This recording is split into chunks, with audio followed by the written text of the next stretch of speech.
How was Sacramento? As much fun as usual? Fast, but yeah.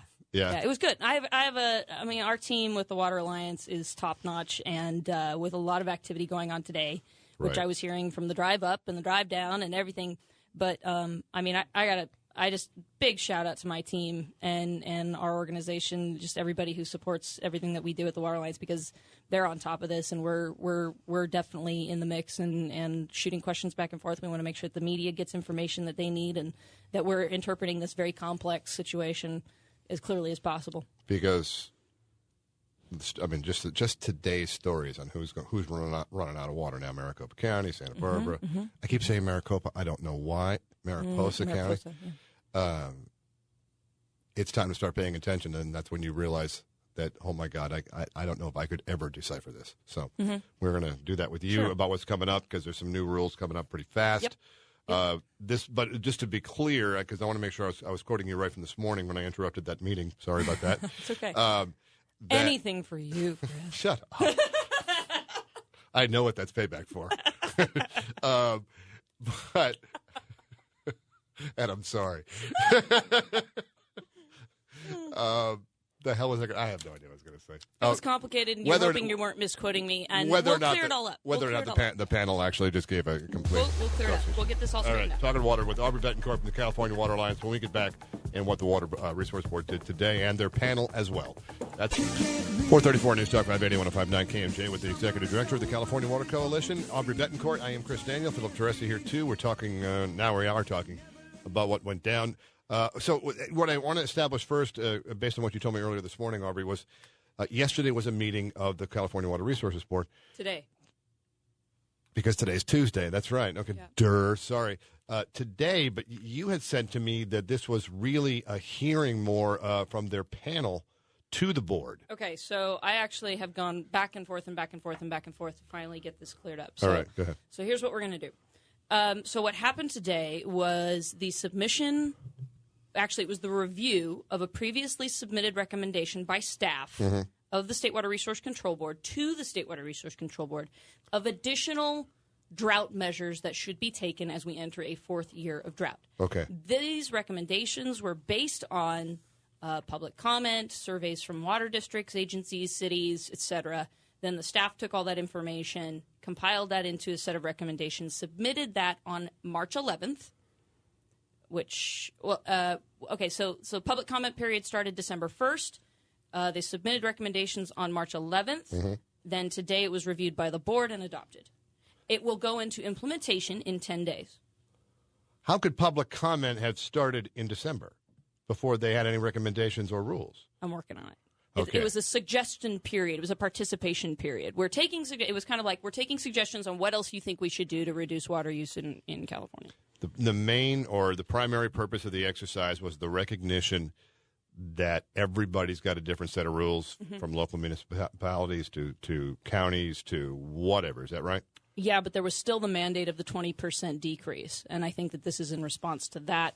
Plus, you're now hearing in every article we've read today that's been reporting on this, whether it was the SWRCB, AP, who it doesn't matter, they're all quoting NASA recent report about the 1 year of surface supply available. And so that's all kind of getting piled on. So the timing was beautiful. There was just enough ammunition to kind of say, yep, we have to do this. Another group that has different sets of rules are the water agencies and their emergency plans. They each have their own plan. Correct. How much weight does the board have in a statewide position to direct municipalities, let alone water agencies, and who can they tell what to do and who can they not tell what to do? Under as we read the emergency drought orders, which, if you'll remember, were passed by the governor last year, which part of the adoption this year was to extend the authority of the board, drought emergency authority of the board, to the middle of next year. Okay, so they've got their expanded authority, which was given to them during the drought declaration, has just been extended. To 6/16. To 16, yes. Okay. I want to say it's May 16, but it's 2016, about middle of 2016. Okay. So with that, the board has the authority to require agencies to go to water right holders and users and say, you need to prove how much water, what exactly is your water right and how much you have of it. So that's part of what they're doing right now is assessing who has water. Every water right user has to produce proof that they've got a water right now. Yeah. And I believe they have 30 days to do that, which we're checking on where that starts and stops. And that also goes into the agencies, because if you remember, the agencies are made up of water right users. So the other thing they can do is they can go into a watershed and say the same thing. We see a discrepancy in this high risk watershed. We want proof of what exactly you have allocated and not, and where the water rights are, and an assessment of that. The other thing in terms of the conservation efforts, they are still allowing for municipalities to come up with their own recommendations or to adopt their own. Otherwise, there are certain requirements, as you've seen delineated in their press release, that anybody doing business within there, whether it's businesses or municipal areas or homeowners. Yes. If they don't meet if they don't take an alternative that proves a 20% reduction, then they implement everything. That wasn't a finger that flew off your head. My ring just came right off my hand. They'll implement. They can direct you will only water 2 days a week. You will only do. So they do have the authority to come in and do that. I think they're still, from what I can tell, they're still trying to work. But some of what they've come up with is which I was interested to hear because you travel.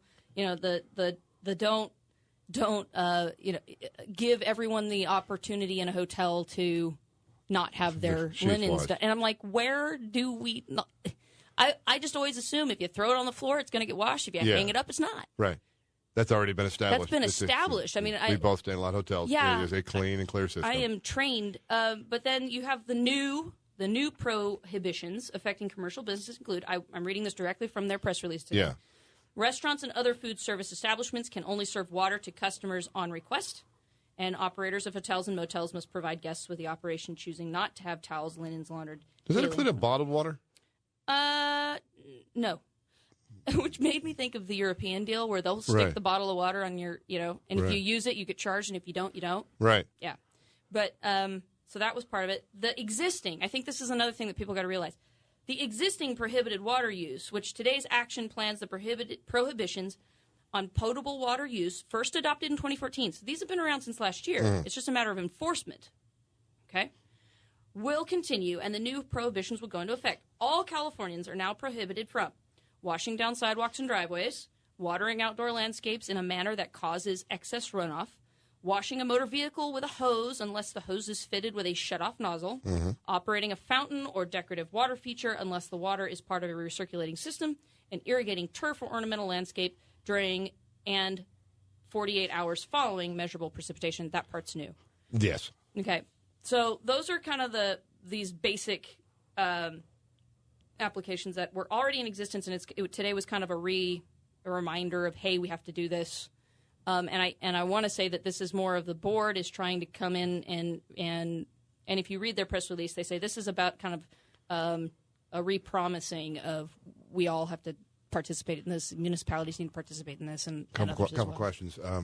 One, I'm also looking at the recommendations of the PPIC. How much were they involved in this, and how much did their recommendations affect what the staff of the Resources Control Board submitted to the board? Well, when I first saw the PPIC thing, and I knew that the State Water Resources Control Board was coming out with recommendations, I instantly went, "Yep, that's an influencing factor." Because I'm looking at it, and it looks almost a carbon copy of what you had to say, with a couple other things that. And we will. I'll make sure that we post these on our social media, and we are getting a new website launched at the end, probably the beginning of next week. So you'll be able to find all this there, and I'll make sure we get that out on KMJ's Twitter page and all that stuff for you guys. Yeah. One of the things that just came off the PPIC that maybe a slight sidebar, but they're talking about the success Australia had. They depended heavily on water markets, as we did. They are basically a desert island. To reduce the cost of their drought, that was called the Millennium Drought. The Millennium Drought, yeah. They made a lot of policy changes to enable water markets to function effectively in very dry years. Back to your old statement, we do have a system that works, we just don't function it properly. Right. Investments in conveyance infrastructure expanded market access, so they built more and more into that. They're saying California's water market has helped both farms and cities cope with droughts, but this market can be strengthened with a more transparent approval process and strategic investments into monitoring and conveyance infrastructure. I'm not sure what that means, other than the conveyance infrastructure. Yeah. So Australia functions on a true free market type system. So it's literally an exchange. Yes. It functions like a commodity exchange. Okay. It's very interesting.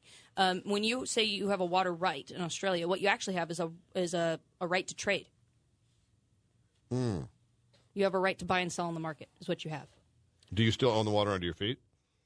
We're getting in the weeds, but yeah. Okay. I'd have to go back through my notes on that. But so whereas in California, the property has an attached right to it, which is sort of similar in Australia as well. But in that regard, your property has X amount of water to buy and sell, or that you have to function with on your property. In terms of transparency and approval and all of that, that has to go back to, and if you go back through the complicated draft of what was reviewed and adopted today, talks a lot about the board has to approve transfers between water users and between agencies and districts, and the board has the authority, and they kind of strengthened this in their approval today, as I read it, to allow them more access to those transfers and approving them and not approving them. And all right.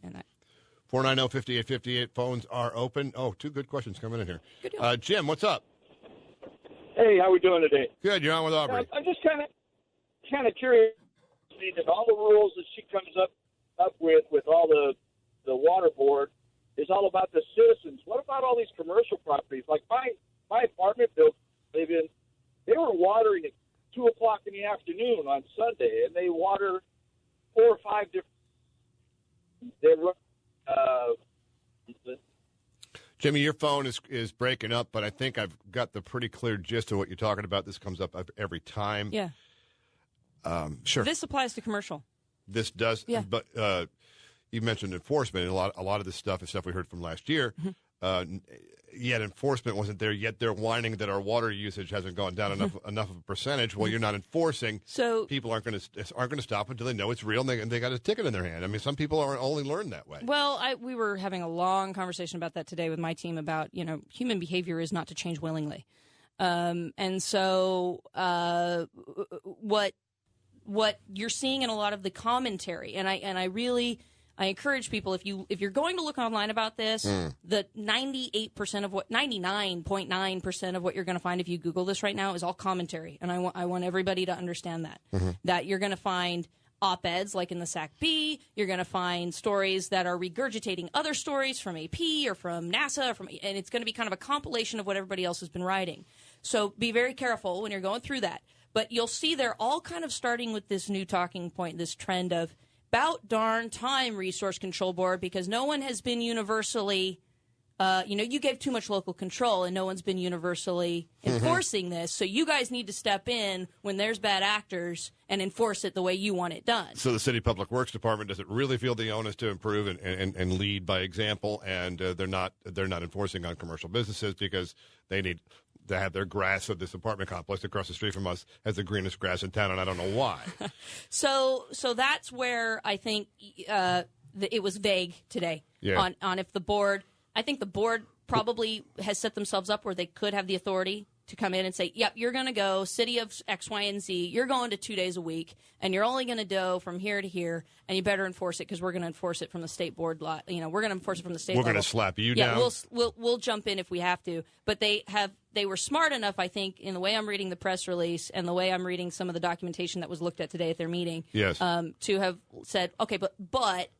If the city wants to come in, if the municipality wants to come in and just demonstrate how they're going to do this, we'll work with them on that. But they have to prove that they're going to meet their 20% reduction. And they're going to do that case by municipality. And that's where, again, it gets fuzzy. I'm not looking for an overlord here, but it seems like if they're even going to attempt to actually be efficient on this, they may have to be an overlord. I mean, you're going to talk to every community? And that's where it gets fuzzy. You're going to head out to Indio and start talking to their city council? I mean, really? And that's where it gets fuzzy, I think, where you're, and I thought about that coming in here is, I don't know how much the KMJ listeners are going to like the idea. As much as we want to see everybody do their part, we go back to the basic thing about humans don't willingly change, and you're going to all of a sudden, you're asking for, well, I want someone to enforce this, but I'm not going to enforce it. So what do? You leave a void for power to let a large state entity come in. And when you let that wolf into the gate, where does it go from there? And under this drought authority, this is all executive order. Right. And that's you got to remember, their expanded authority during this time, good, bad, ugly, and different, is because of executive order. So they have the power of the governor behind them. All right, hang tight for a second. 490-5858. Bob, I see you there. I'll be right with you with an interesting... Oh, that is an interesting idea. All right, I'll get some numbers from Aubrey on and see if it pencils out. Traffic time right now on KMJ, and here he is, Mark Holstein. 453 News Talk 580 1059 KMJ. Pull up over there. I'm Chris. That's Aubrey Bettencourt, Executive Director of the California Water Alliance. Did you forget who I am? Yeah. It's just a new minute. Sorry.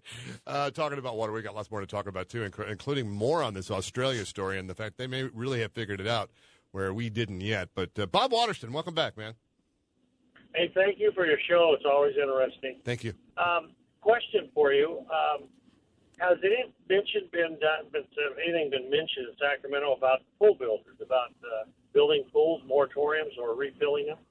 I don't have any data on just how much water that actually is. I hear chatter about, mostly people with just trying to make a point. Pools just waste water. And then there was that study that was done last summer in the LA Times that actually said, well, once you fill a pool, it really doesn't lose a lot. No, it's true. You don't. Because you fill it once. Average pool holds 20,000 gallons of water, but then the ones that turn green that we're so worried about mosquitoes, if they're not emptied and filled, then you've got another health department problem. Well, I heard the evaporation rate is much higher than you think. Now, I could be as wrong as anybody on this, but you're right. It could also be one of those, give it 10 minutes and science will say whatever someone wants it to say. Or the pool cover salesman wants you to say. Mm-hmm. Yeah. I just hard to believe that they would that this would come to the point of destroying the whole industry in California, because that's what it would do. Well, talk to the average farmer around here, and he might say it has. There are certain people who feel that way, but I don't get subsidies though. That's another talk. But with regards to the pool thing, I haven't heard anything substantial, and I haven't heard anything with regards to the State Water Resource Control Board talking about it. No, not a peep, not once. No. Anybody's thing. Although, every once in a while you'll hear someone get a burr under their saddle and decide that that's the bad guy. But it gets a burr in your brain because you take an airplane out of Fresno Yosemite International, and you look down and you go, my God, there's a lot of pools in this town. We look like a light blue Dalmatian from the air at 1,000 feet. It's like. It's a blue and brown Dalmatian. I know that neighborhood. That neighborhood sucks. Look at all those pools. I feel that way when I fly into Vegas and Phoenix is when I feel that way. But, no, I haven't heard anything come up. All right, more back to point then. With this recommendation and the onus that might be coming that, look, human behavior, like you said, is you need to be forced into doing something, but it's a dangerous area here. Yeah. Mm-hmm. That executive order, how much could they move in on this? And would they leave? The board. Yeah. Well, they have the authority to come in with regulation under drought emergency direction on any water user. So they've expanded it beyond, if you look at some of the language that was proposed, and you can find it on the State Water Resource Control Board site, they amended it to not just list, riparian right holders or pre-1914 appropriative. They actually just amended it out to say all water users. So, they've got the ability to come in and apply a regulation. And I think that's where, like I said, the commentary that's coming in saying, hey, you guys need to jump in here and really mandate the enforcement of this stuff. I think that's being interpreted from this more expanded, or should I say clarified, authority that was cleared up today. All right, more on this in a minute, and also on the Australian plan, which Aubrey thinks may be the better way to go. That's coming up next in Hour 4 on KMJ. We're talking with Aubrey Bettencourt, and she, of course, is the Executive Director of the California Water Alliance. She spent all day today up in Sacramento, raced down here to give us the rundown on what happened with the California Water Resources Board and the report given by their staff that have been collated and apparently heavily influenced by suggestions also from the PPIC, the Public Policy Institute for California. There you go. Hey, I got paid and for that. Others, but yes. and others. And we're talking about. And you got paid for that. One of the things, a lot of suggestions here that are going to now become more enforced, apparently, beginning in April. A lot of these are already existent. Things like you can't water till you're pulling up in your yard, and all the things you've already heard about. Not too much new, and not too much ag. And except for the prove your water rights in 30 days. That is an ag stipulation. But that was something that I think, I believe the ag community already knew because I've been having conversations about that for a while, which we are working on to determine when those 30 days start and stop, which if someone knows and can call in. But I remember sitting in a room just a week ago and everybody was arguing over when does that start and when does that stop. So we're actually already in direct contact with the board about that. So 490-5850 for what you know or what you're feeling on this.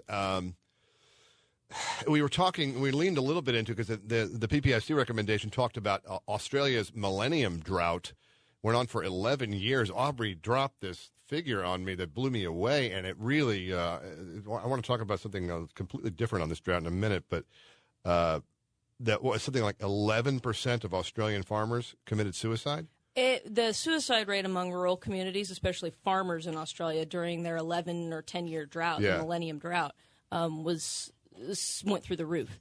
And I was fortunate enough a couple years ago as part of a Rotary group study exchange to be sent to Australia to study water management in Victoria.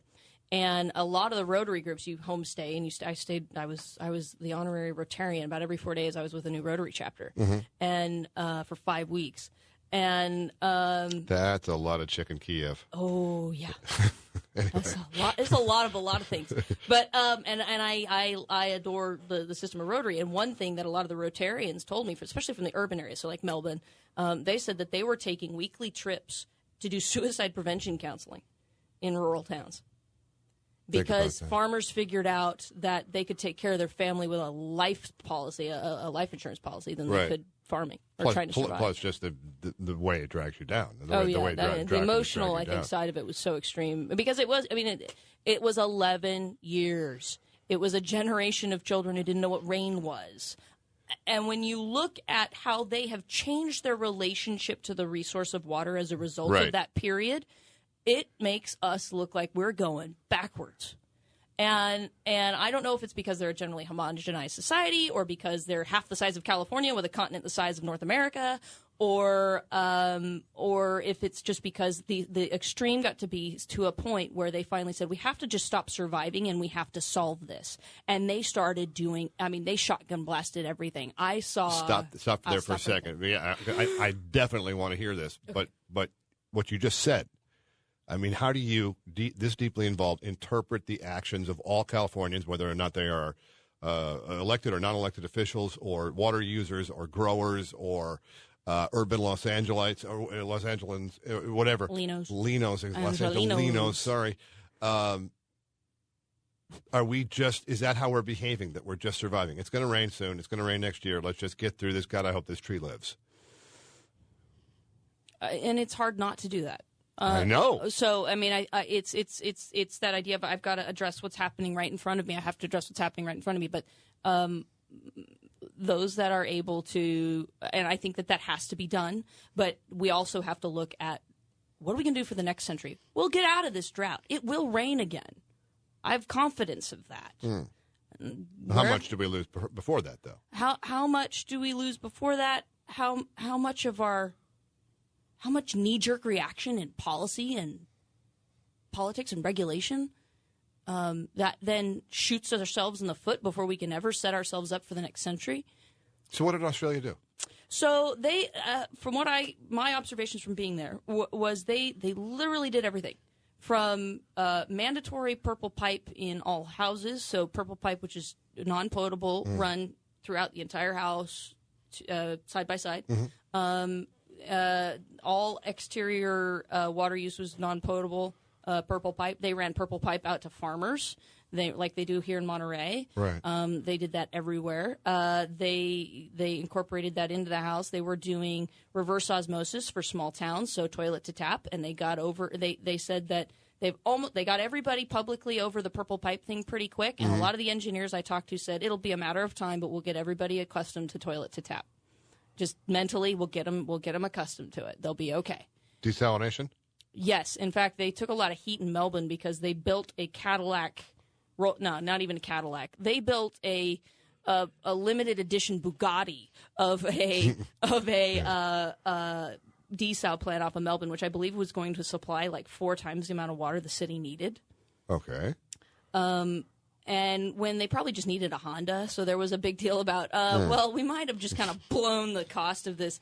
And I remember going and asking, can I please go out there? I want to go see it. I want to go see it. I want to go see it. And everybody was like, no, it's kind of, it was way more than we needed. It was too big. It was all this other stuff. But desal, I mean, I saw in a small town, probably, I stayed in Gisborne, no bigger than, I don't know, Gisborne's probably the size of Visalia, maybe smaller.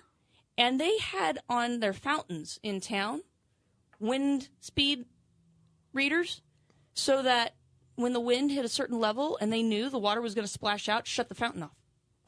Because they had calculated how much water they lost due to wind. Right. And so they started implementing those, and they tried everything. And it was, let me tell you how extreme it was. They changed human behavior to the point of there were people, every shower I was in had a shower timer. Some of them had buckets. That's where I can't play. So that they could keep their yard alive. Right. Or you kept a basin in your sink for your washing for your dishes and things like that. Yeah. Or, zero-scaped your lawn or all of that.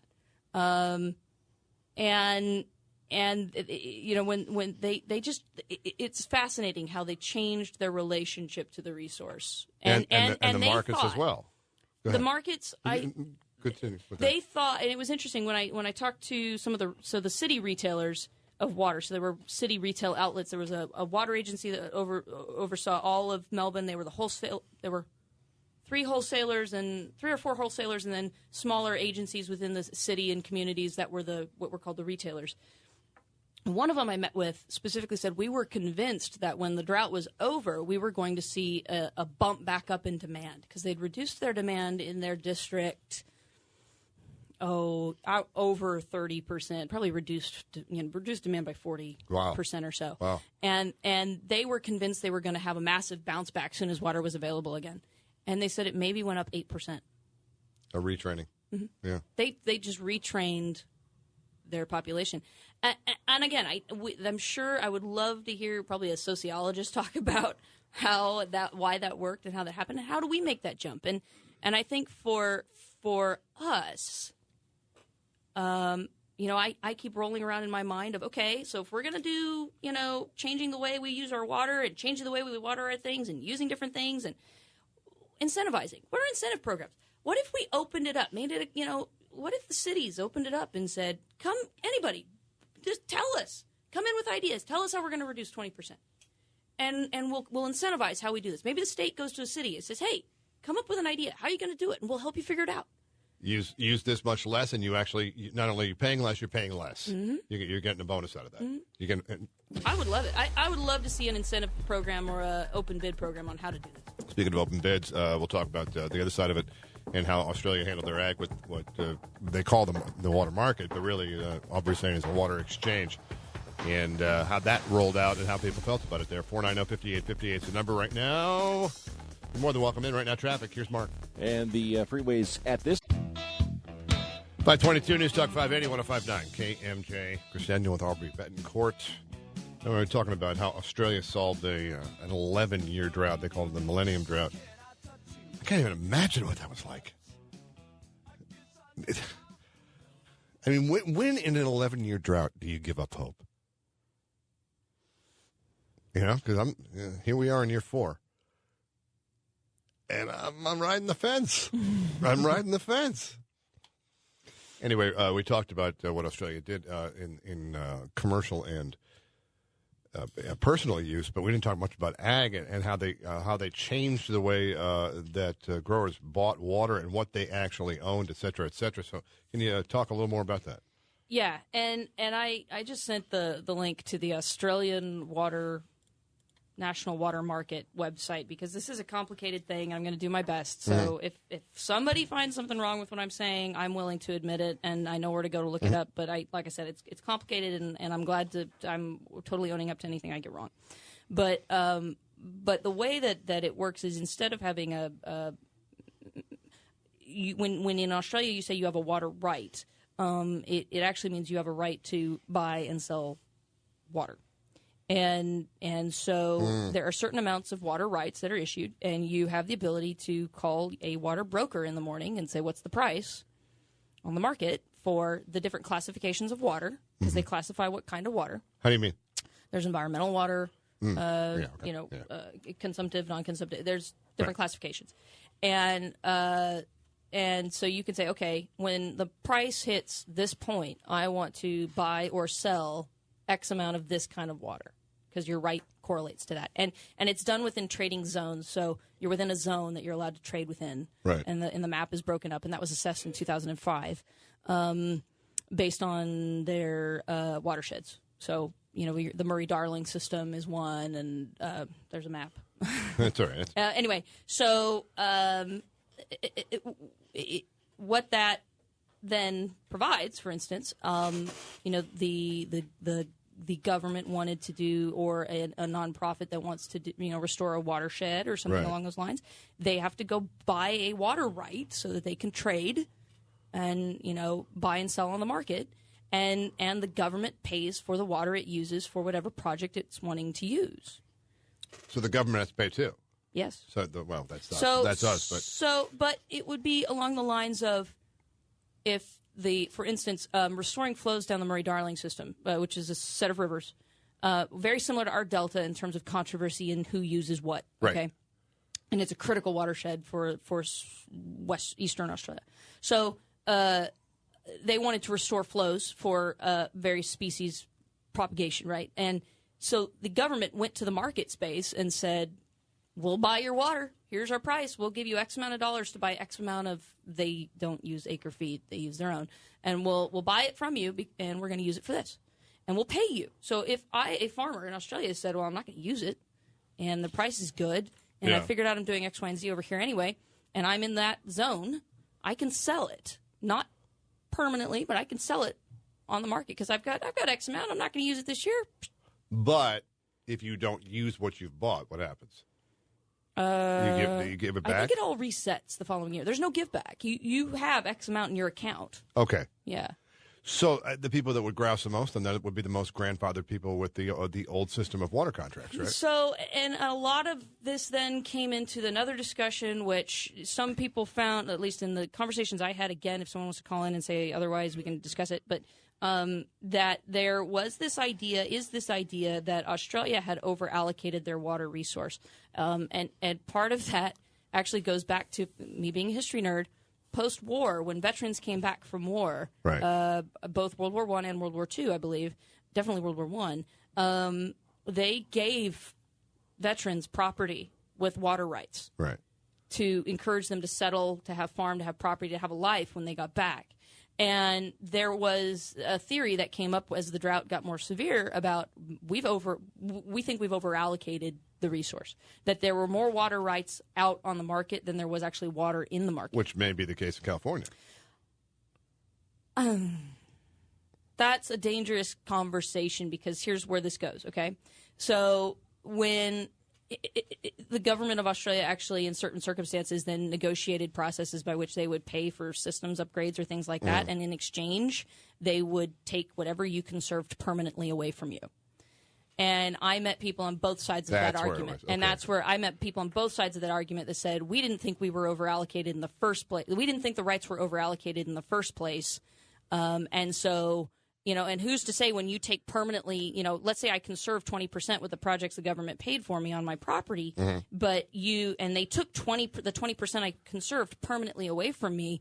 What happens if then, the next year's a drier year? And the government's answer was, well, we also came in with all the bomb daddy equipment, the laser leveling, what else? Lining of canal systems, flow metering processes, irrigation technology systems, you name it, they're doing it out there. I mean, it's incredible, some of this stuff. Some farms I saw were a little, ours were, I think, more advanced, but theirs in many other ways, I thought, different technologies. When I was there, and I'm sure it was different depending on where you were. Where I was looking at a lot of vineyards, small farming areas, and it was. I felt in some ways we were ahead of them agriculturally, but totally behind them from an urban water management standpoint. Right. Because everybody is state of the art in terms of the equipment they have for water conservation. The trouble is the payback is the give back. If you do conserve, you don't get more. You don't get what you used to get. No, correct. That was their system. So it's like reverse baseline budgeting. It was a program, yeah. Yeah. So that was, and so I saw both sides of that debate, and I'm sure if we jumped online right now and used the old Google machine, we'd find the same debate raging on. What I liked about their system was the environment pays for the water it uses through taxpayer dollars. Oh. So when I said the government goes out on the market and buys water to run down a river for a fish run, that's very different from what we have today, where literally it is called a take. The government takes water from a water user and runs it down the river for a fish run without compensation. Whereas in the market system... And they're prioritized on prioritized on top of that. Right. Whereas in the market system that they've got there, it's different. So there's the compensation aspect, which is kind of attractive. Now, double-edged sword. I've had conversations with people, especially when I got back from Australia, with a horrible and insulting mimicking accent. I couldn't help myself. I'm a really bad mimic. I came back, as my host family said when I left, I had a trans-Pacific accent. And I talked about it with some of my friends in the legal world, and they said that the fear was if we went to that kind of a system, then you end up with a large municipality who has 1 million plus people, a couple millions of people, that they could spread, they could own the market, take all the water, and spread it among their water users equally in cost in their utility bill, and it would amount to a couple bucks, and no one in between gets anything they want. Because it's an exchange, so there it is. So the free market working a little coldly there. So that said, the more we get down this line, I've noticed there's been more conversation about how we value the water and how we, and I think we're going to see that conversation increase. We're going to see more suggestions. PPIC, I know, went there. You're going to see more and more of that. I hear it from a lot of academia recently as well. 490-5850 for comments. We're going to talk about the emotion of the drought as well. And there's an editorial today in the Bee. It's going to curl your hair. Which one? You might actually go on a murder hunt. Oh, no. Yeah. 5:31 right now and a news check with Aaron Abadia on KMJ. Thank you. With Aubrey Bettencourt in the California Water Alliance. Yeah, why not? And so this editorial pops up in the Bee today. I'm sure you've heard this before, but I want to see your reaction. Ag water is underpriced. So says John Barreri of Fresno. The recent article describing how expensive ag water has become is very instructive. It makes it crystal clear how absurd it is to ask residential consumers to conserve as a way to combat our drought. A price of, $1,000 per acre foot. Yeah, who's selling it for that? It translates to about 0.3 cents per gallon. At this price, my residential water bill would be reduced by roughly 90%. I would then have no economic incentive to conserve. According to UC Davis, ag uses 80% of our developed water supply. Incidentally, ag accounts for less than 2% of our state's economic output. Starting to regret reading this to you. If we have any hope of conserving our way out of the drought, ag water needs to become much more expensive to sufficiently incentivize conversation that actually makes a difference. Before you respond, hey, John, get out in a field. How could they possibly do it with less? Aubrey? Let's start with, okay, you know those thread emails? That go around, and then you eventually get them. And if you're like me and you get them forwarded to you by Grandma, whomever, my first reaction is always, Snopes.com. Is this fake or real? Right. Okay. Because I've got this thing. If you keep pushing that stuff out there and you know it's wrong, you're propagating a lie. Can't figure out the incentive, though. So let's start with the Department of Water Resources, the State Water Resource Control Board, the Public Policy Institute of California, and numerous other very, very well-accredited authorities have said on their websites, and will gladly send it to whomever wants to see it, of developed water in California, 50% goes to environmental projects, man-managed environmental projects, 40% to agricultural use, and 10% to urban use. So if you want to keep saying ag gets 80% in California, you're propagating a lie. Now, how about that $1,000 an acre foot?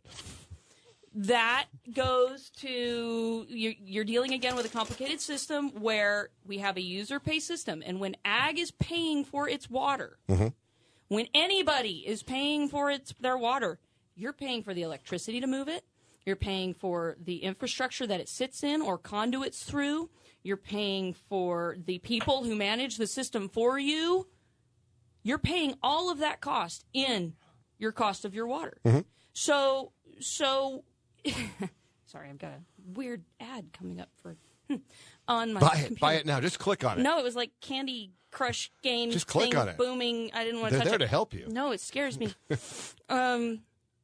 So the cost of the water, it's direct. And by the way, the ag user pays for all of that, even if they don't receive their water. So let me give you an example. I know a farmer who this year will receive a 0% allocation and will still pay $53,000. Okay, so let's say this. God. If the water comes out to 3 cents a gallon, 0.3 cents a gallon. Oh gosh, now 1 acre foot of water is enough for one household of 4 people for one whole year. Don't you think you could pay $1? $1 a gallon. You so residential user. $1,000 a year for your water. If that meant getting you new water storage so that we could have a healthy environment, a sustainable and equitable water supply, a secure local food supply, jobs, a thriving economy, fire safety. For $1 a gallon? For $1 a gallon? Oh, my goodness. Heck, you pay more than that for bottled water. Oh, my goodness. So let's talk again about solving the problem versus trying to get by.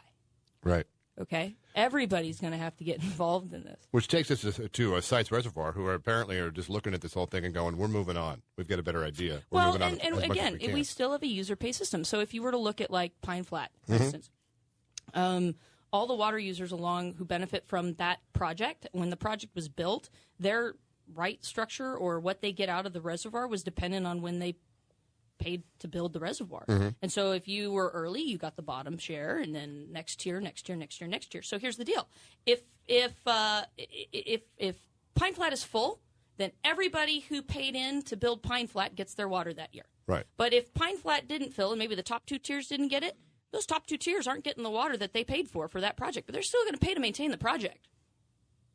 Okay. Okay, that's how this works. Okay. So Sites Reservoir, because we still have this system of user pay, so for all of our infrastructure, it's who wants to help pay for their infrastructure, so you help get the water in the reservoir as a benefit to you, the city, or you, the water district or agency or whatever. And I'm sorry, I want to make sure I got this right. That continues then, the money goes then to building more storage. Building that project. Okay. Yeah, and then running the project, because then you would then be, if you're benefiting, logic would dictate, if you're benefiting from the water in that project and your agency or district was bought into that and receives part of the water out of that, then you would be paying for the water in that.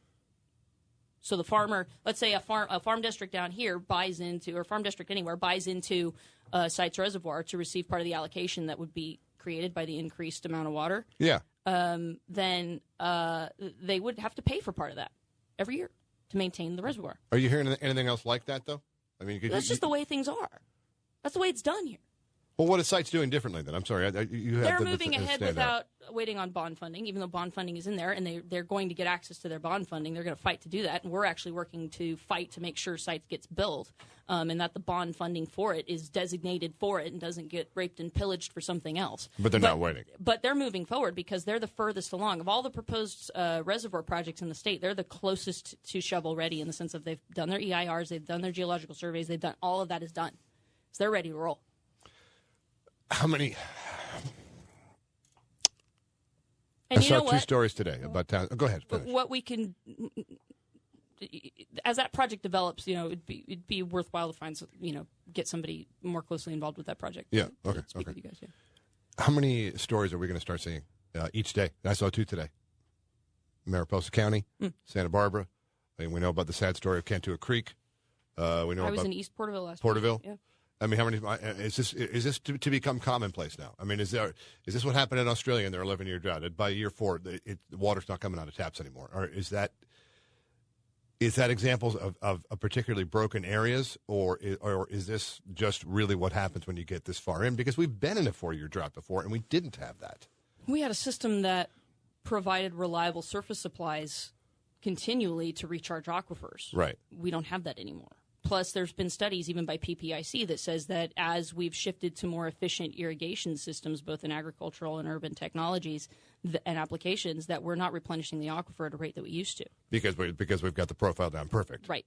So you're seeing the lack of reliability of surface supply to recharge ground supply, which is affecting wells, which as the lack of surface supply, then we started relying on our groundwater. And let me give you an example. My farm, if we've got surface water, we're not pumping. Right. Why on earth would we do that? Right. And another thing, going back to ag's use of water, every farmer can tell you exactly for every ounce they put on their farm, what ounce they get out. I don't know a house that can tell me every ounce they put in and exactly what they get out of it. I'm still mad about top-loading washing machines. Because I still can't find out how much water they flip and use compared to front loaders. So that level of precision in terms of input to output comes into this. This is about what does the water do? Not the water. What does the water do? Right. And when we look at these towns and it just infuriates me about some of these places like East Porterville is I've heard the answer be, well, they shouldn't be there in the first place. Yeah, people in Cantua Creek, I'm sure, really just that was their dreamland. Yeah. They were there because they could afford to be there. They shouldn't be there in the first place.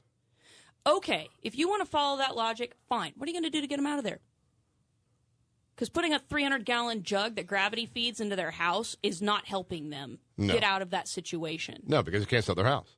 I don't care what it's worth. You can't sell it. So, okay, give me a solution beyond your explanation.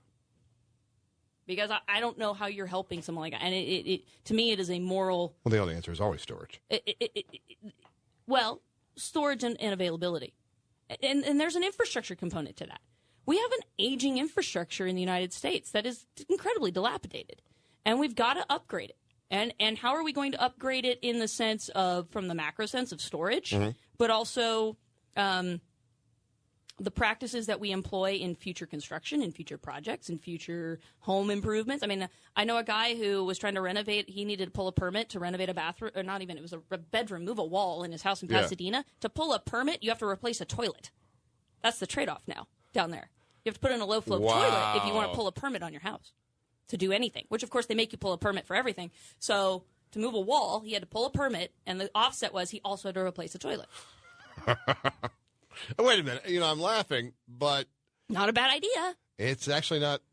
I hate them because I'm flushing twice. Well... Because I'm a boy. Did you know that the big commercial ones you see at truck stops? The whoosh with the big silver handle? Yeah. Those actually use less water. Really? Mm-hmm. They just push it through at a faster rate. That's a good idea at a truck stop. Yes. It's a very, very good idea. And now you know. All right, one more segment. 490-5858 right now, traffic. Mark Holstein. And traffic. KMJ Now.